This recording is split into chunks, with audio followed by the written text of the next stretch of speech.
Buenos días con todos. El día de hoy, domingo 18 de septiembre del 2016, vamos a dar inicio a nuestra primera charla con una idea que enmarca el concepto del foro, ¿no? Proteger la vida humana es un deber de todos, es de hecho un deber cívico, dado que la protección de la vida humana es condición irreemplazable para asegurar el bien común.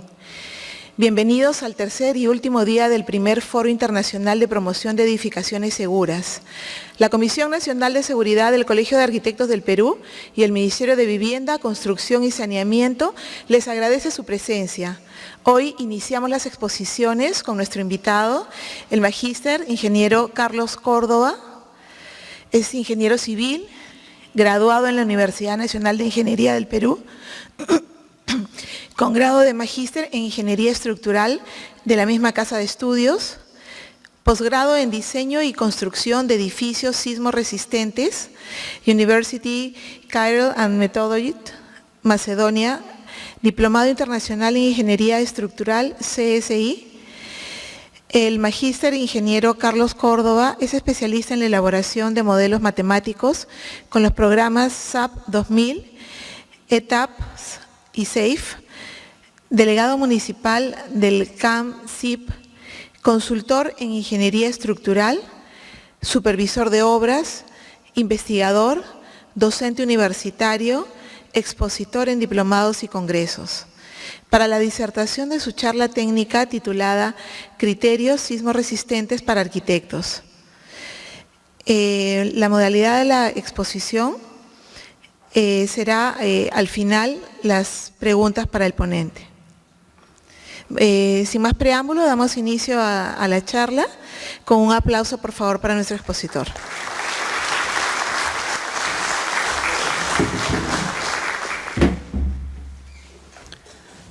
Muy buenos días, estimados arquitectos.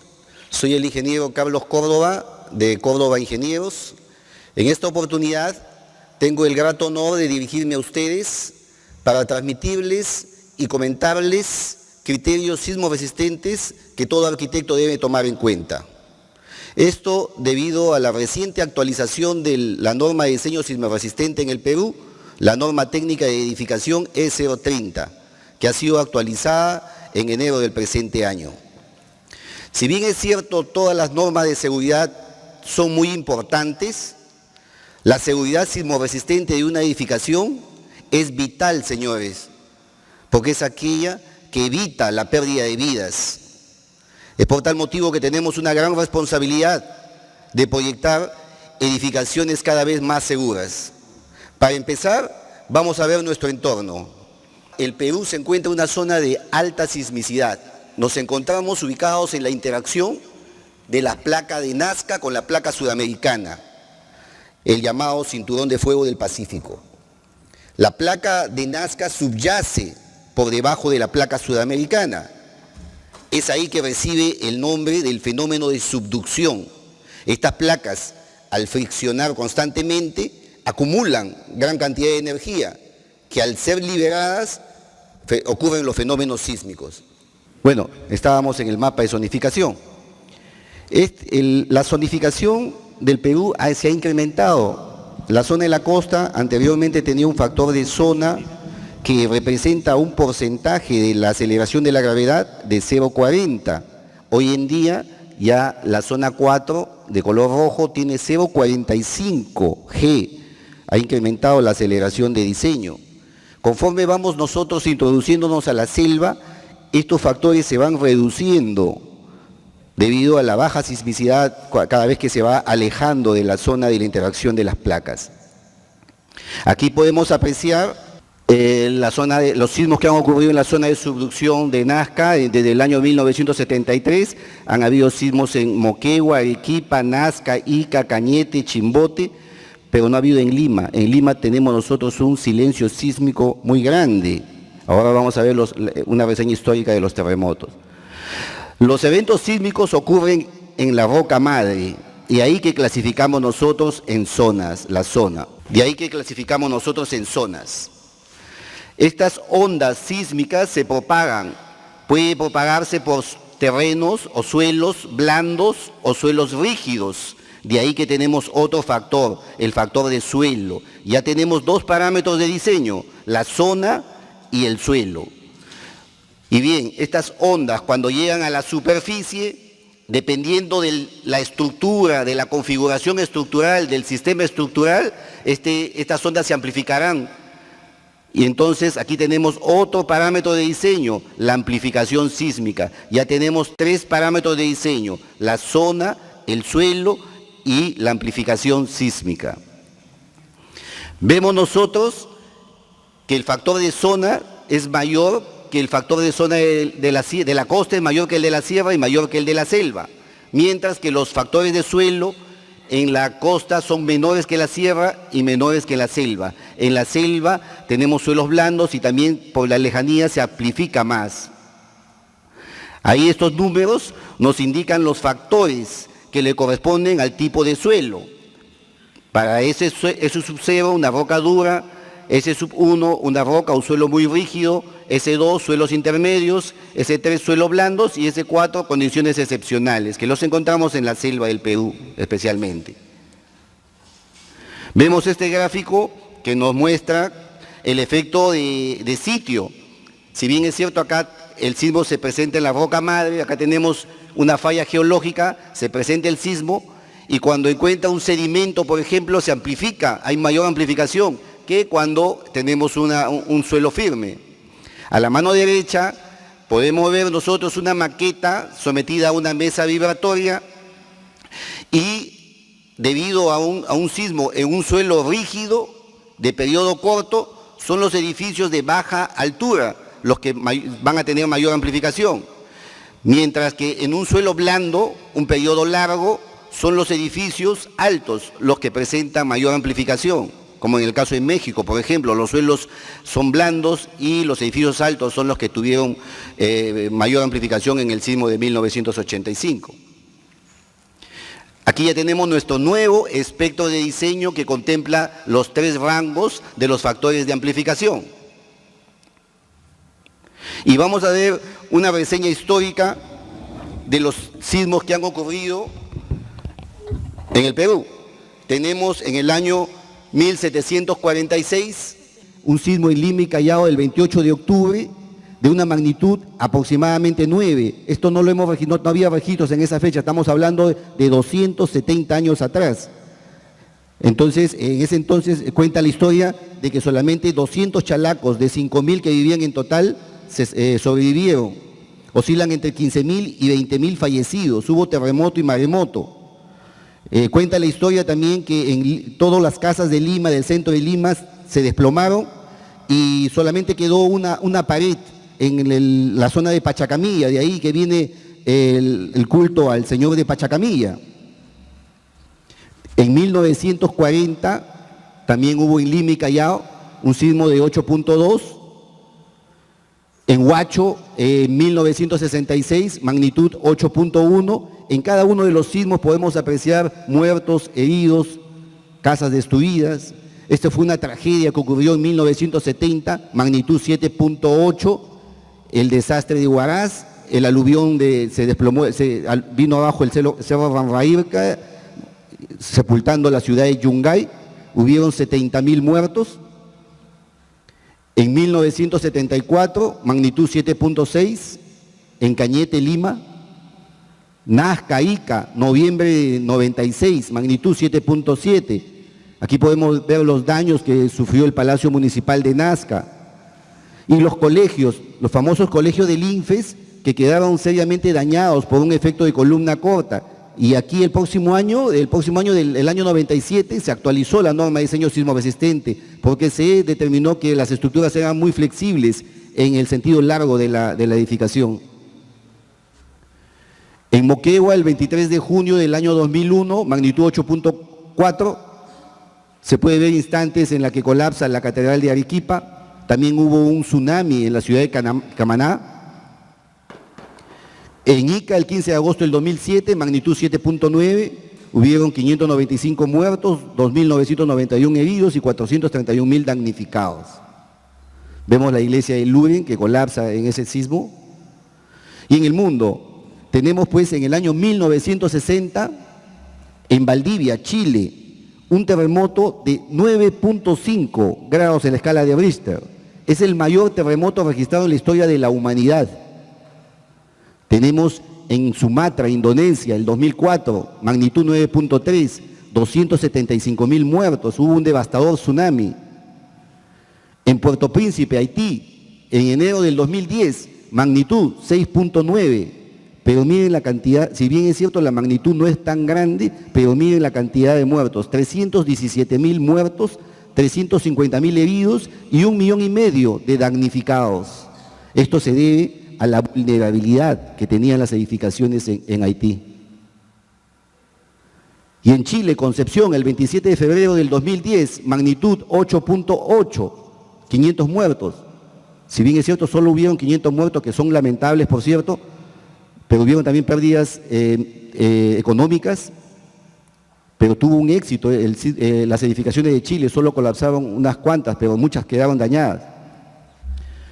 En Turquía, el 23 de octubre del 2011, magnitud 7.4, aquí se puede apreciar varios edificios que colapsaron.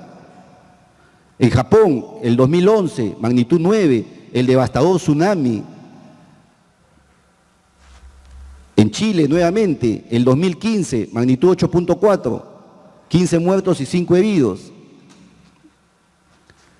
Ecuador, Bernales, recientemente, el 16 de abril del 2016, magnitud 7.8, también hubieron muchísimos colapsos de edificaciones. Y hace muy poco, el 24 de agosto del 2016, en Italia, Amatrice, la magnitud también pequeña, de 6 más o menos 0.3, pero también muchísimos edificaciones colapsaron debido a la vulnerabilidad y a la mala calidad de los materiales. ¿Qué tan grande será el próximo terremoto? ¿Cuál es el riesgo sísmico que tiene una edificación? Pues el riesgo sísmico está definido por 3 variables: el peligro sísmico, la vulnerabilidad y el valor. El riesgo sísmico entonces lo definimos como el grado de pérdida, destrucción o el daño esperado debido a la ocurrencia de un determinado sismo. El peligro sísmico lo definimos como la probabilidad de que ocurra un sismo potencialmente desastroso durante el periodo de tiempo en un sitio dado. En el Perú tenemos un gran peligro sísmico en cualquier momento y nosotros estamos esperando el gran terremoto. Y la vulnerabilidad sísmica es una propiedad intrínseca de la estructura. La filosofía de diseño de la norma técnica S030. Esta filosofía no ha cambiado. Continuamos con la misma filosofía. Evitar pérdida de vidas. Asegurar la continuidad de los servicios básicos. Minimizar los daños a la propiedad. Y aquí ponen una nota y dice: se reconoce que dar protección completa frente a todos los sismos no es técnica ni económicamente factible para la mayoría de las estructuras.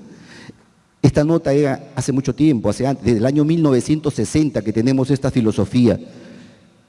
Hoy en día ya podemos darle nosotros protección sísmica a las edificaciones. Y vemos los principios de diseño de la norma técnica, que tampoco ha cambiado. Y aquí miren, tomen nota de esto: la estructura no debería colapsar ni causar daños graves a las personas. Y aquí, aunque podría presentar daños importantes debido a movimientos sísmicos calificados como severos, o sea, al sismo de diseño. En un sismo de diseño ya la edificación puede presentar daños importantes. En un sismo frecuente, en un sismo que puede experimentar cada 10, 15 años, ya puede experimentar daños reparables. En ambos casos la edificación se va a dañar. Hay daños en las edificaciones. Y para las edificaciones esenciales, que son los hospitales, ya la norma está considerando colocar aisladores de base, sistemas de protección sísmico. Acá hay una nota muy interesante que dice: los sismos no matan a la gente, los edificios pueden matar a la gente si no se diseñan para soportar daños. Esto lo dijo el doctor Javier Piqué. Entonces estamos viendo nosotros que en ambos casos, en los principios A y B, la edificación se tiene que dañar. Por ejemplo, acá este edificio y estos otros de acá cumplieron el objetivo de diseño. Nadie murió, no colapsó, pero el edificio quedó en ruinas. Posiblemente esto se tiene que demoler. Y yo me pregunto, ¿y la inversión del propietario y la protección a la inversión? En la filosofía que tenemos hoy en día, para que una estructura disipe la energía producto de un sismo, es que la estructura se dañe, que se comiencen a rajar las columnas, y luego, si la estructura está mal diseñada o hay irregularidades, puede hasta llegar al colapso. Es el mismo principio lo utilizamos en el campo automotriz, para que la energía cinética producto de un choque no llegue pues a afectar al conductor. El vehículo tiene que dañarse en la parte delantera. Lo mismo sucede con nuestras edificaciones. Las edificaciones, la única manera de liberar la energía producto del sismo es dañándose. Aquí vemos nuestro gráfico, un gráfico muy ilustrativo. Este es el diseño elástico, o sea, viene el terremoto, el movimiento sísmico mueve al edificio y luego que termina todo vuelve a su estado normal. Es un elástico. Sin embargo, en el año 1960, por los años 60, a un estudioso, el doctor Hausner, se le ocurrió pues dividir la fuerza de diseño entre un factor de reducción. Dividió la fuerza de diseño que está en función de los parámetros de la zona, del uso, del suelo y del factor de amplificación, lo dividió entre un factor de reducción, de tal manera de que ya tenga no un comportamiento netamente elástico, sino un comportamiento inelástico, no lineal. De esa manera, ya una vez que incursionamos en el rango no lineal, inelástico, ya es sinónimo de daño. Todo esto es daño, daño, daño, daño. Acá podemos ver, por ejemplo, una curva de capacidad de una estructura y bueno, en el rango elástico la estructura está en el nivel operacional, no le va a pasar prácticamente nada, pero conforme vamos avanzando, estamos en la ocupación inmediata, ya comienzan las primeras rótulas, el primer daño, seguridad de vidas, más daño, prevención del colapso, ya prácticamente está para colapsar y hasta que llega al colapso. Nuestra norma tiene rangos de niveles de diseño de seguridad de vidas, pero, como les dije, todo esto es daño. La fórmula para calcular con un análisis estático, simplemente la fórmula estática de la fuerza cortante de un sismo, es los parámetros de diseño sismoresistente multiplicados por el peso, o sea, un porcentaje del peso. Este es un análisis estático. Pero ya un análisis un poco más refinado, un análisis modal, espectral, un análisis dinámico, considera los mismos parámetros, pero en función de la gravedad, un porcentaje de aceleración de la gravedad.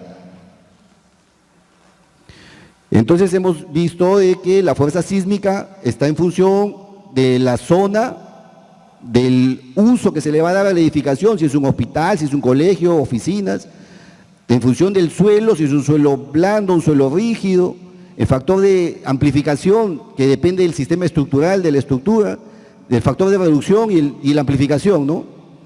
Y por último el peso de la edificación. Este cuadro, este pie estadístico es muy interesante y nos indica el origen de los problemas patológicos en obras civiles en Latinoamérica. Y vemos que en Latinoamérica el 40% de los problemas patológicos se debe a errores en el proyecto, fallas en el proyecto, 40%. En la ejecución, 28%. Materiales, 18%. Uso, 10%. Otros, 4%. Aquí explosiones, atentados, en fin. Y en Europa sucede algo similar. Errores en el proyecto, las fallas y problemas patológicos, 42% por fallas en el proyecto, errores en el proyecto, factor humano. Ejecución, 28%, materiales, 15%, uso, 10% y otros 5%, algo muy similar que en Latinoamérica. Vemos este gráfico muy ilustrativo que es la ley de Sitter o la ley de los 5, es una progresión geométrica que dice de que si yo no tomo las predicciones en el diseño, en la ejecución me va a costar 5 veces más. Si yo no le hago un buen mantenimiento preventivo, me va a costar 5 veces más.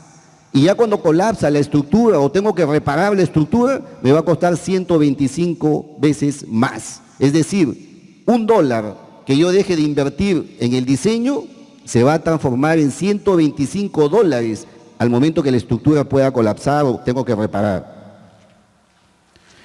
Excelentes proyectos de arquitectura pueden terminar en colapsos. Aquí vemos una muy bella arquitectura, se promocionó a este edificio como una moderna arquitectura funcional, pero sin embargo miren ustedes un corte de la edificación, este piso blando, irregularidades estructurales que son hechos por requerimientos arquitectónicos, por espacio de cocheras. Y miren cómo terminó.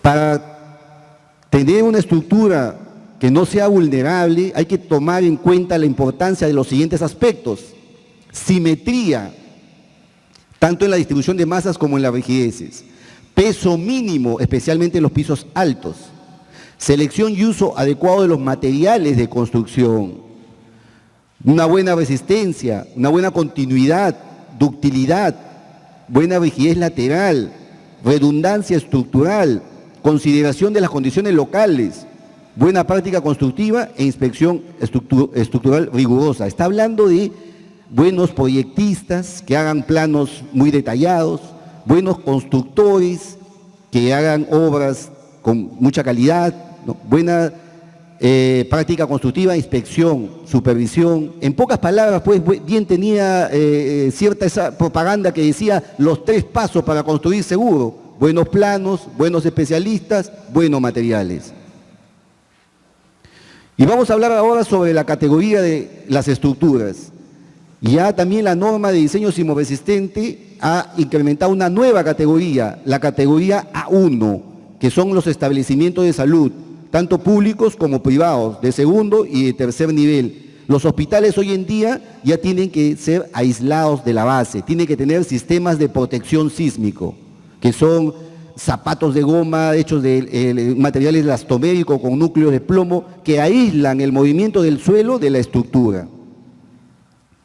Factor de uso y niveles de diseño. Mucho se ha hablado de los factores de uso. Hace poco ha habido mucha polémica en la línea 2 del metro, si es con diseño con 1, con 1.3, 1.5. ¿Qué significa eso? Bueno, el uso de 1.5 significa diseñar con un sismo con un periodo de retorno de 2500 años. Mayor que la edad cristiana, ¿no? La era cristiana. Mu igual a 1.3, un sismo con un periodo de retorno de 1000 años. Estas primeras edificaciones son esenciales, las de acá son importantes, y las de un uso igual a 1 con un sismo de periodo de retorno 500 años, que son edificaciones comunes. La categoría 2, A2, que son edificaciones esenciales, con un factor de uso de 1.5, un sismo de diseño de 2500 años. Tenemos pues a los hospitales de primer nivel, a los puertos, aeropuertos, locales municipales, centrales de comunicaciones, estaciones de bomberos, cuarteles de las Fuerzas Armadas, comisarías, instalaciones de generación y transformación eléctrica, tanques elevados, reservorios, planta de tratamiento de agua, planta de tratamiento de desagüe, instituciones educativas, institutos superiores tecnológicos, universidades, grandes hornos, fábrica de materiales inflamables, depósito de materiales inflamables o tóxicos y edificios que almacenan archivos e información esencial del Estado. La segunda categoría que tenemos es la categoría B, edificaciones importantes, factor de uso 1.3, sismos de 1000 años. Y dentro de estas edificaciones tenemos pues a los cines, o sea, aquí estas edificaciones son las que albergan a gran cantidad de personas. Tenemos a los cines, teatros, estadios, coliseos, centros comerciales, terminales de pasajeros, establecimientos penitenciarios, museos, bibliotecas, depósito de granos, almacenes para abastecimiento. Y la categoría C de edificaciones comunes, factor de uso 1, sismo de 500 años, tenemos a los edificios de vivienda, edificios de oficinas, hoteles, restaurantes. Tenemos también a los depósitos o instalaciones industriales que no acarreen peligro de incendio o fugas contaminantes. Y por último, la categoría D, edificaciones temporales, que lo dejan a criterio del proyectista. Y dentro de los sistemas estructurales, aquí vamos a hablar sobre los sistemas estructurales, tenemos pues desde los más rígidos hasta los más flexibles. Tenemos este sistema de muros estructurales, acá dividimos la fuerza sísmica entre 6, y los muros deben de tomar por lo menos el 70% de la fuerza cortante total. Tenemos el sistema dual, que es muros más pórticos, placas más pórticos, acá en el Perú le llaman placas, y el factor de reducción es 7, este es un poquito más flexible. Y el otro sistema de pórticos, completamente columnas y vigas entramados de pórticos, el factor de reducción es 8, es más flexible.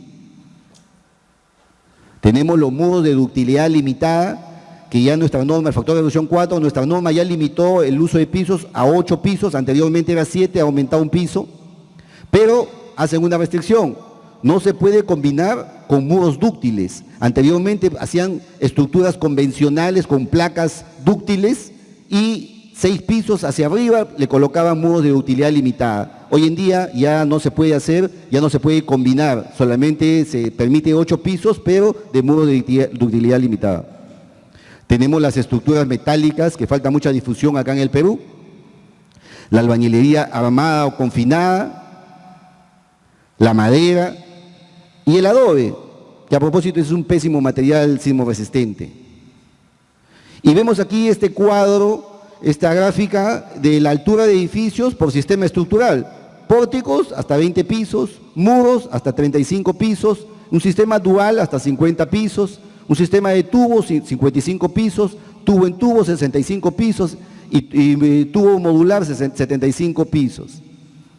Los edificios que se están construyendo en Lima, ¿no?, tienen un sistema, aquí les muestro el sistema estructural, es un núcleo rígido de escaleras y ascensores en el centro y columnas perimetrales. Este es el edificio de las oficinas GNB y el otro es del Hotel Westin. Y la configuración estructural, esto es muy importante. Tenemos dos tipos de configuraciones estructurales. Estructuras regulares y por el otro lado las estructuras irregulares. Excelente comportamiento sismoresistente, más económicas, pésimo comportamiento sismoresistente y muy caras. Dentro de las irregularidades tenemos las irregularidades en altura, pisos blandos, cambios abruptos de rigidez, y las irregularidades en planta, formas muy complejas, torsiones. Irregularidades en altura, tenemos la irregularidad de piso blando. Hoy en día en el Perú, muchísimos edificios, cuando venga el sismo de diseño, van a colapsar por este problema de irregularidad. Tenemos, por ganar espacios de estacionamientos, han hecho pisos blandos, pero en muchísimos casos he podido observar. Irregularidad de resistencia, piso débil. Esto es cuando se le reduce las secciones de un piso respecto al piso inferior o de la calidad de los materiales, ocurre un piso débil. Irregularidades de masa, colocar o proyectar depósitos, archivos de 1000 kilogramos por metro cuadrado de sobrecarga. Irregularidad geométrica vertical, cambios abruptos de las dimensiones del edificio, discontinuidad de los sistemas resistentes. Este es un edificio que está construido, le tomé una foto, miren, aquí tiene el efecto bandera, esta es una placa bandera. En Chile se ha hecho mucho este tipo de elementos que han tenido un pésimo comportamiento. También esta es una irregularidad de la discontinuidad de los sistemas resistentes. Y en planta tenemos la irregularidad torsional. Hoy en día nuestra norma de diseño sismoresistente es muy exigente respecto a esta irregularidad torsional. Los edificios que han sido diseñados con la norma antigua, con esta norma no cumplirían con los requisitos actuales, no cumplirían definitivamente. Esquinas entrantes. Tenemos estas aberturas que también ocasionan irregularidades en planta, ¿no? Aberturas en el diafragma, se reduce el diafragma acá o el techo, hay cambios o inclinaciones en el diafragma, también los sistemas no paralelos, sistemas que son de este tipo. Todos estos sistemas irregulares se castigan. Y castigar, por ejemplo, un piso blando se castiga por 0.75. ¿Qué cosa castigo? El factor de reducción. Si, por ejemplo, tengo yo un factor de reducción sísmico de 8, lo castigo por 0.75, ya tendría 6. Y esto me implicaría el incremento de la fuerza sísmica de diseño en un 33%. Y por lo tanto se incrementa el costo también de la estructura. Igual sucede en las irregularidades en planta. Todo se castiga. Y aquí podemos ver que también la norma castiga con el 50% irregularidad de torsión extrema. En el Perú ya tenemos nosotros esta tabla, la categoría de irregularidad de las edificaciones, y dice que para la categoría de las edificaciones A1, hospitales, y A2, edificaciones esenciales, no se permiten irregularidades. En la zona 2, 3 y 4, no se permiten irregularidades. Y en la zona 1, la selva, no se permiten irregularidades extremas. Pero aquí en la zona 2, 3 y 4 se debe proyectar estas edificaciones sin irregularidades. Y en la categoría B, edificaciones importantes, en la zona 2, 3 y 4 no se permiten irregularidades extremas. En la zona 1, como es de baja sismicidad, no tiene restricciones. Y en la categoría C, edificaciones comunes, en la zona 3 y 4 no se permiten irregularidades extremas. Hoy en día los edificios que, como le dije anteriormente, que tenían problemas de irregularidad torsional, con la nueva norma ya no pasarían porque se recaen en esto, en irregularidades extremas. Sistemas de transferencia. Los famosos del sistema de transferencia, por ganar espacios de cochera, colocaban un entramado de vigas y vigas, y de ahí nacían, o losas, o grandes losas, y de ahí nacían los elementos que soportaban las cargas verticales y también las de sismo. Nacían columnas y placas incluso en estos entramados. Hoy en día, con la restricción que ha puesto la norma, ya no se permite estos sistemas de transferencia. Y vamos a ver ahora colapsos y fallas más frecuentes en estructuras relacionadas al proyecto arquitectónico. Un buen proyecto arquitectónico es aquel que toma en cuenta la estructura sismoresistente desde la concepción del mismo. Debe haber una estrecha relación entre el arquitecto y el ingeniero estructural. Y aquí le leo una nota que la saqué del internet de una nota del ingeniero Fernández, que dice: existe una mala práctica en el Perú de primero diseñar el proyecto arquitectónico del edificio y luego introducirle la estructura. Esto sería análogo a que un ser humano se forme en el vientre de la madre sin huesos y después de haber nacido le introduzcamos el esqueleto. Tenemos aquí, por ejemplo, el colapso de edificios por irregularidades de piso blando. Este edificio falló porque tenía un piso blando, también por espacios de cocheras, estacionamientos, y miren cómo terminó. También hubo irregularidades acá, no solamente piso blando, hubo una irregularidad torsional muy grande. Aquí también en Pisco, Perú, pisos blandos. Y también hay colapsos por dimensiones muy alargadas de los edificios. ¿Cómo termina el edificio? Esto se hubiera podido evitar consultando desde el inicio con el ingeniero estructural y le hubiese dicho, pues es muy largo, divide, pon una junta sísmica.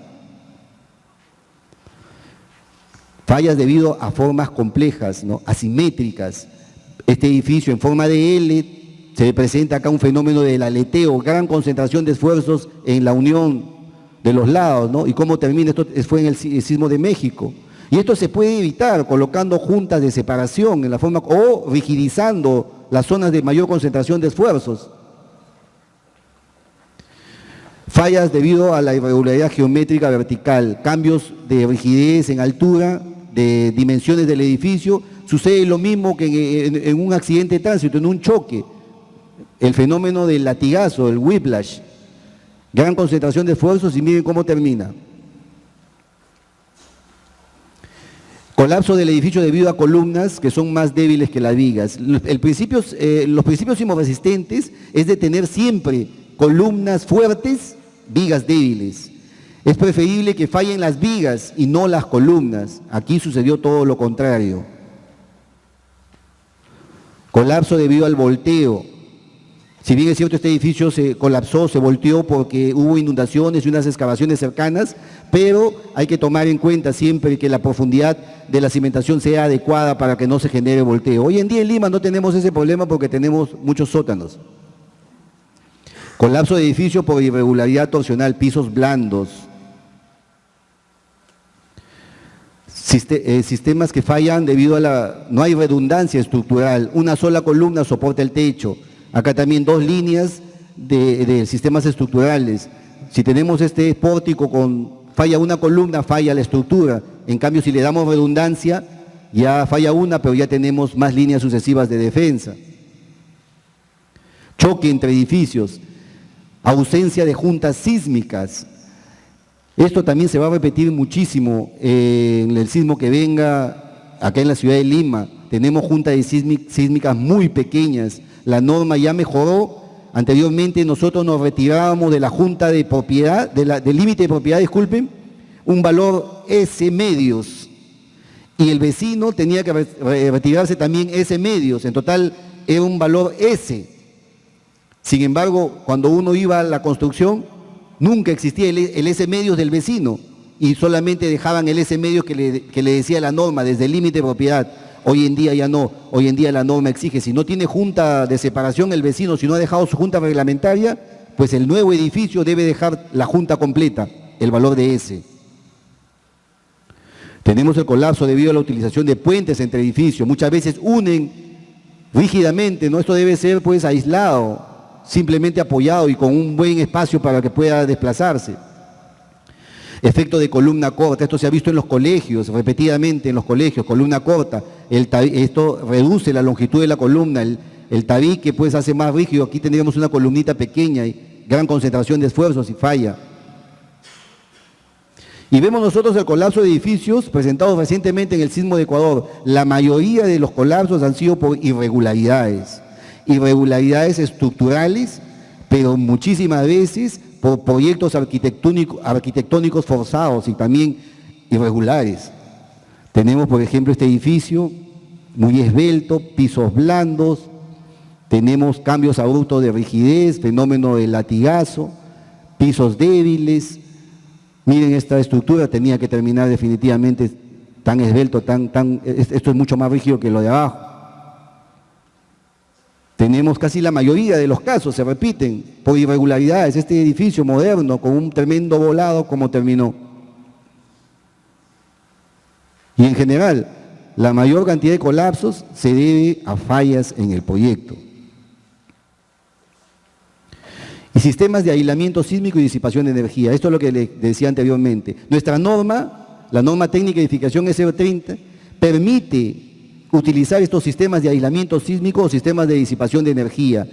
No tenemos una norma específica en el Perú, pero ya nos dan la salida de que podemos utilizar la norma americana del AC7. En este caso, yo quiero que capten bien la idea. Si yo tengo una columna que va a cargar, supongamos, 1000 toneladas de carga, producto de las cargas de gravedad, el peso del edificio, la carga de gravedad siempre van a estar ahí, pero a su vez, cuando venga el evento sísmico, esa columna también tiene que disipar energía lateral, no solamente el peso del edificio, sino lateralmente. ¿Y cómo disipa la energía? Dañándose. Esa columna, para que disipe energía, se tiene que dañar. Estamos combinando dos tipos de fuerza muy importante, la carga gravitacional y la carga de sismo. Lo que hacen estos sistemas de protección es separar estas fuerzas. La estructura únicamente que tome las cargas de gravedad y los sistemas de protección que se encarguen del sismo. Es muy importante tomar en cuenta ya, hoy en día ya la filosofía y los principios de diseño deben de cambiar, porque la inversión de los propietarios o con tanto esfuerzo han comprado un departamento que cuando venga el sismo de diseño, ese edificio muchas veces puede quedar en ruinas. Aquí vemos sistemas de protección sísmica tipo aislamiento en la base, esto es lo que nos especifica la norma, es desacoplar el edificio del suelo y los sistemas de disipación de energía, colocar elementos que disipen energía. Sistemas de aislamiento, con aislamiento, cómo se desplaza el edificio prácticamente no se distorsiona, se mueve horizontalmente, lo que se mueven son los zapatos de goma, y cómo se vibra o se mueve un edificio sin aislamiento. Y esto es lo que genera el daño, la deformación genera pues el daño. Aquí vamos a ver un videíto, cómo es que funcionan estos mecanismos, este sistema de aislamiento. El suelo se mueve, pero el edificio queda casi intacto. Y respecto a los sistemas de disipación de energía, hay diversos sistemas de disipación de energía, hay tipo amortiguadores, hay una gama de disipadores de energía. Y aquí podemos ver el siguiente videíto de una maqueta sometida a una mesa vibratoria con y sin disipadores de energía. Sin disipadores de energía, con disipadores de energía. Entonces ahí podemos observar la diferencia que existe, ¿no? Hoy en día ya se puede proteger estos edificios.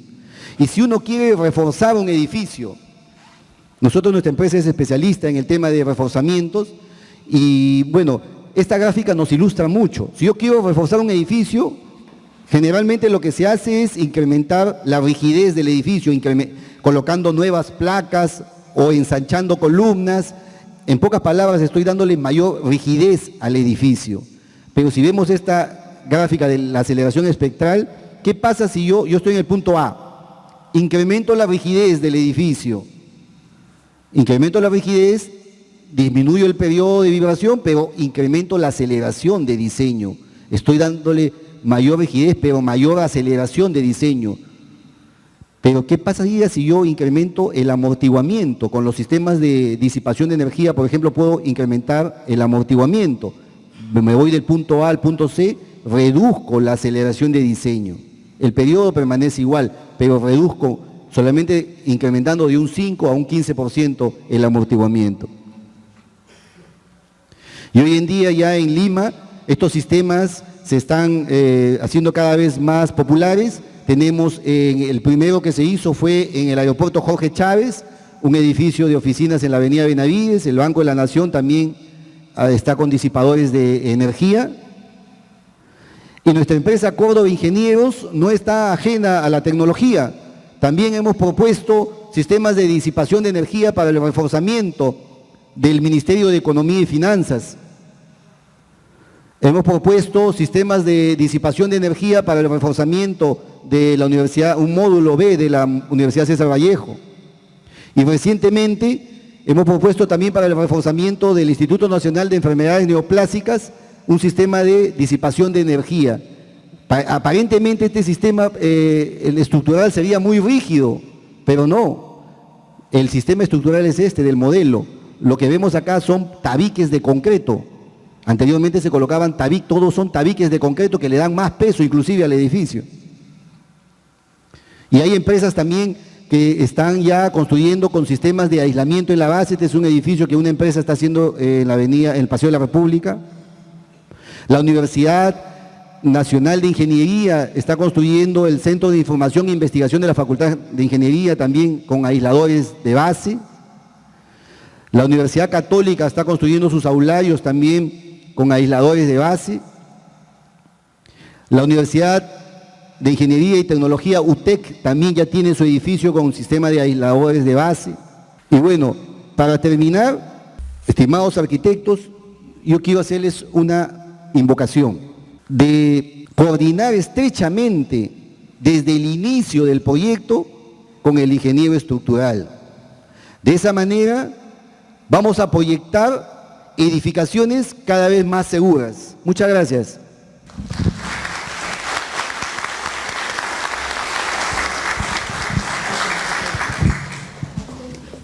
Vamos a proseguir con las preguntas. En orden, la señorita se va a acercar, se presentan y hacen la pregunta. Ingeniero, buenos días. Buenos días. Antes que nada, lo felicito por lo didáctico de su exposición. Quería hacer una pregunta muy puntual. lo convencional es tener columnas que están ancladas a las vigas, ¿no? Pero por motivos muchas veces de solucionar estacionamientos, que el hombre se ha vuelto esclavo del vehículo y las normas exigen estacionamiento, eso implica que en el sótano o subsuelo se anclan las columnas, pero conforme uno va subiendo a los pisos superiores se encuentran encuentros de vigas con vigas. Entonces la viga no únicamente se empotra en la columna, sino viga con viga. La norma E030 dice algo sobre el particular. Eso es un sistema de transferencia, ya no se permiten esos sistemas de transferencia. Hoy en día la norma ya limita esos sistemas de transferencia. Tiene que haber continuidad, la columna tiene que continuar continua hasta el final del edificio. Ya no pueden haber esos sistemas de transferencia. Buenos días, ingeniero. Gracias por su respuesta. En algunos distritos, Lima, especialmente La Molina, los estructurales nos recomiendan la cimentación armada. ¿Nos puede explicar algo sobre eso? Sí, lo dice la norma también. Cuando tenemos un suelo blando, como el caso de La Molina, tenemos que conectar, más que armada, tenemos que conectar las zapatas mediante vigas de conexión, de tal manera de evitar que exista algún desplazamiento, alguna rotación. Es por eso que las exigencias en suelos blandos es muy rigurosa. Buenos días, ingeniero. En un suelo malo de alta resonancia, ¿cómo se comportan los aisladores? Sí. La finalidad del aislador es incrementar el periodo de vibración de la estructura. Ya si tenemos nosotros un suelo blando, tiene un gran periodo y el aislador incrementa más el periodo. Por eso que les digo que no es muy recomendable en suelos blandos utilizar ese tipo de sistemas. Ingeniero, buenos días. ¿Qué recomendaciones nos puede dar para toda esta zona del malecón de Miraflores, frente a la Costa Verde, donde hace 20 años nosotros escuchamos al ingeniero Curuiva que no se debería permitir más de 8 o 10 pisos, pero sin embargo usted ve que los edificios ya están por 20 pisos? Sí, lamentablemente se han construido sin tomar en cuenta la seguridad sismoresistente. No se debería de construir en esa zona. Imagínense ustedes, es un material que a simple vista uno lo ve, es muy rígido, pero basta que tenga un poco de humedad, esa arenilla se desmorona y se viene abajo. Cuando venga el sismo de diseño que estamos esperando, posiblemente haya un tsunami, y el tsunami va a lavar toda la base del malecón, y eso va a ser una tragedia, porque al lavar la base va a desestabilizar todo el malecón y muy probable colapse. El Colegio de Ingenieros tiene un plan de protección de la Costa Verde, creo que hay un comité incluso que está viendo ese tema. Ingeniero, buenos días. En primer lugar, felicitarlo por su excelente exposición. Particularmente para mí fue algo así como una sorpresa saber que más del 40% de las fallas son de orden del proyecto, y en la cual gran responsabilidad recae en el arquitecto porque es generalmente el que diseña. Obviamente también hay una corresponsabilidad del ingeniero que debería también adoptar una actitud más firme en exigir, digamos, ajustes necesarios en las estructuras, ¿no? Y como usted dice, siempre buscar el acompañamiento estructural desde la concepción, desde el inicio del proyecto. Entonces, creo yo que es importante que en las universidades este tipo de cursos no debería faltar, sobre todo sabiendo las condiciones sísmicas de nuestro país. Nuestros jóvenes a veces se les exige volar y volar con estructuras que realmente no calzan con la realidad, ¿no? Salen al mundo real y no encajan. Entonces todavía quieren mantener ese tipo de estructura. Y bueno, también quisiera hacer una pregunta específica. Es común en las edificaciones, por las exigencias normativas de estacionamiento, poner los estacionamientos en el primer piso o a veces buscando un semisótano o sótano. Hablo de los más comunes, no lo de los edificios altos que pues tienen profundidad en sus estacionamientos. Entonces vemos aquí en su exposición el problema de las fallas estructurales justamente por el problema de piso blando y las estructuras en los primer pisos. ¿Qué recomendaría para ese tipo de edificaciones? Nuestra norma castiga al piso blando con un factor, y ese edificio tiene que ser diseñado con una fuerza sísmica mayor. En otros países no se permite, o sea, lo que deberíamos de emular, no permitir pisos blandos. Eso se puede evitar rigidizando de alguna manera el piso que supuestamente blando, colocarle cartelas, vigas y columnas un poco más rígidas, se puede evitar. Y lo otro, me parece muy bien su iniciativa de que en las universidades pues se difundan estos temas, ¿no? He escuchado a estudiantes de arquitectura decir de que sus profesores le decían en las universidades, no, nada de simetría, les jalo, desapruebo el curso si hacen algo simétrico, yéndose contrariamente contra los principios básicos de la ingeniería sismoresistente. Ingeniero, buenos días. Tengo dos preguntitas. La primera es cómo se desempeña la irregularidad torsional en estos edificios de departamentos que se están haciendo con losas prefabricadas y vienen en lugar de ladrillo losa, el aligerado, vienen estos sanguchitos de Tecnopor. Entonces, incluso tienen 17 pisos. Y la otra es si estos edificios con disipadores de energía deberían estar aislados de edificios laterales. Por ejemplo, el que está en Benavides, al costado tiene un instituto San Ignacio de Loyola, y bueno, su separación será pues máximo de 20 centímetros. Y de suceder un sismo, ¿cómo se comportarían estos dos? Uno que no tiene disipador y el otro que sí tiene. Respecto a la irregularidad torsional, más depende de la configuración en planta, de las estructuras que yo tenga, de los sistemas resistentes que tenga en planta, las placas, las columnas que yo tenga, de tal manera de que el ingeniero estructural debe de conseguir que exista la menor diferencia entre el centro de masas con el centro de rigideces. De esa manera evito esa excentricidad. Hoy en día la norma de sismoresistente es muy rigurosa. Los edificios que anteriormente pasaban la irregularidad torsional, hoy en día ya no cumplen la mayoría. Hemos hecho una tarea de revisar proyectos anteriores y ninguno de ellos cumple. Con la nueva, prácticamente nos están exigiendo a diseñar edificaciones sin irregularidad torsional, muy regulares. Respecto a su segunda pregunta, un edificio que tenga disipadores de energía va a tener menos desplazamiento, mucho menos desplazamiento que un sistema que no tenga disipadores de energía. 20 centímetros para un edificio de 17 pisos, me parece, si el uno tiene disipadores, me parece que no van a chocar. Si uno tiene disipadores y el otro tiene, está por ahí la Junta Sísmica de Separación Reglamentaria. Ingeniero, buenos días, gracias por su exposición. Usted mencionó el trabajo que han hecho con el INEM y bueno, lo felicito y tengo la inquietud, ¿realmente el trabajo de adaptar la nueva tecnología a edificios antiguos que son un riesgo para la población es demasiado costosa, es factible de hacerse para edificios en los que el Estado ha invertido regular? Muchas gracias.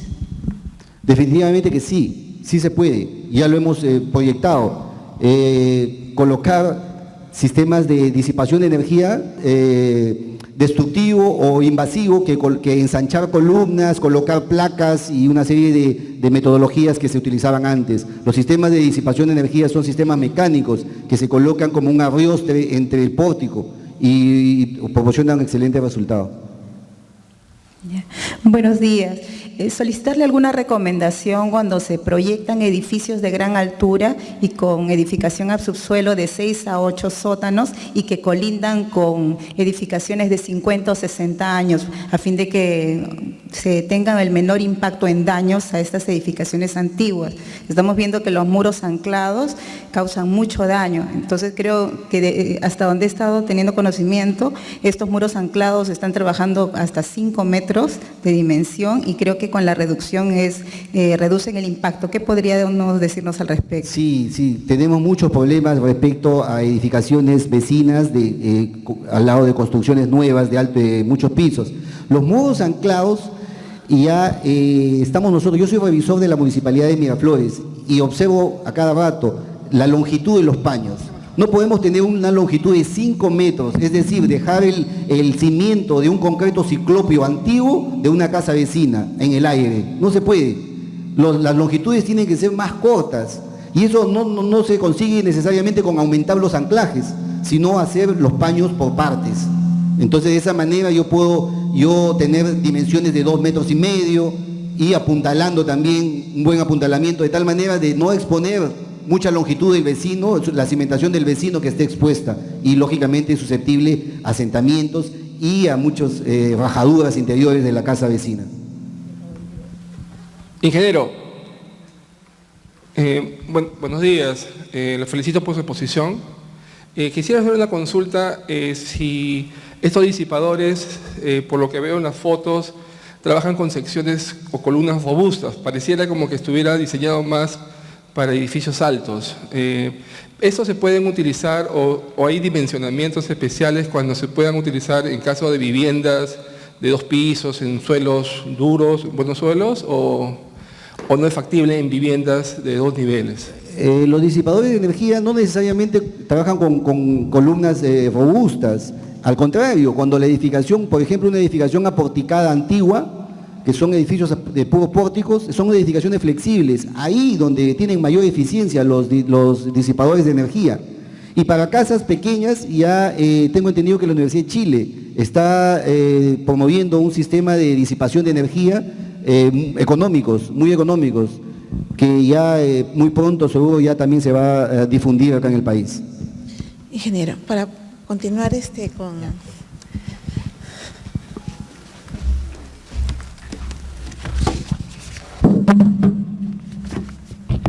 Bueno, disculpen, nos hemos pasado del horario, pero yo creo que la exposición ha valido la pena. No siempre tenemos la posibilidad de tener un expositor de lujo, como es el ingeniero, así que nos hemos permitido pasarnos del horario programado. Por ese motivo, bueno, vamos a continuar con la programación. Vamos a agradecer al ingeniero Carlos Córdoba por su brillante exposición y un fuerte aplauso, por favor. Yo creo que vamos a comprometerlo para que pueda ir al Colegio de Arquitectos a poder explayarse un poco más para un curso probablemente que organice la comisión, porque realmente exposiciones como la del ingeniero son importantes para para todos los arquitectos, ¿no? Para el diseño de las edificaciones. Muchas gracias, les agradecería que pasemos de frente a la sala 2. Un aplauso, por favor, para el expositor.